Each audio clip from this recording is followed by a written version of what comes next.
తెలంగాణ రాష్ట్రం నుంచి 8 మంది ఎంపీలను గెలిపిస్తే కేంద్ర ప్రభుత్వం రిటర్న్ గిఫ్ట్గా తెలంగాణ రాష్ట్రానికి నిధుల కేటాయింపులో మొండిచేయి చూపించారని సిపిఐ జిల్లా కార్యదర్శి విజయసారథి విమర్శించారు. కేంద్ర ప్రభుత్వ బడ్జెట్లో తెలంగాణ రాష్ట్రానికి నిధులు కేటాయించకపోవటాన్ని నిరసిస్తూ మహబూబాబాద్ జిల్లా కేంద్రంలోని నెహ్రూ సెంటర్లో సిపిఐ శ్రేణులు కేంద్ర ప్రభుత్వ దిష్టిబొమ్మను దగ్ధం చేసి నిరసన వ్యక్తం చేశారు. 10 సంవత్సరాలుగా రాష్ట్ర పునర్విభజన హామీలను ఏ ఒక్కటి అమలుపరచలేదన్నారు. రాష్ట్రాన్ని అభివృద్ధి చేస్తామని ఎన్నో మాయమాటలు చెప్పి తెలంగాణకు మొండిచేయి చూపించారని ఎద్దేవా చేశారు.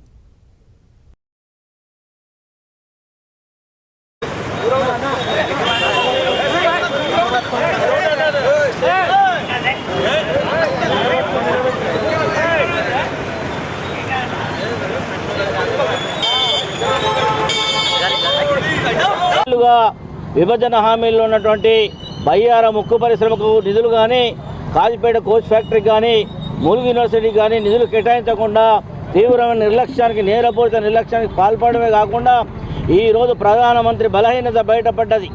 ఎందుకంటే ఇవాళ తన మిత్రులైనటువంటి జేడీయూ నితీష్ కుమార్ బీహార్ రాష్ట్రానికి, ఆంధ్రప్రదేశ్కు నిధులు అత్యధికంగా కేటాయించారు. మాకేం బాధ లేదు. కానీ తెలంగాణ నుండి 8 మంది ఎంపీలుగా గెలిచి 2 కేంద్ర మంత్రులు బండి సంజయ్, అదేవిధంగా కిషన్ రెడ్డి మంత్రులైన తర్వాత కూడా ఇంతటి అన్యాయం జరగడానికి తీవ్రంగా ఖండిస్తూ ఉన్నాం.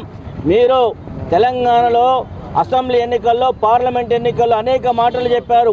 అనేక మంది కేంద్ర మంత్రులు, వివిధ రాష్ట్రాల ముఖ్యమంత్రులు విచ్చేసి మేము తెలంగాణను అభివృద్ధి చేస్తాం, మమ్మల్ని నమ్మండి అని ఒకవైపు చేస్తూనే రెండో వైపున ఈ తెలంగాణ రాష్ట్రం మొత్తం కూడా అక్షింతలు పంచారు. కానీ మాకు ఇవాళ బడ్జెట్లో నిధులు కేటాయించలేదు. దీన్ని తీవ్రంగా ఖండిస్తూ ఉన్నాం. ఈ దేశంలో ఇవాళ 2 భారతదేశాలను ఉంచాలనే ప్రయత్నం మోడీ చేస్తాం.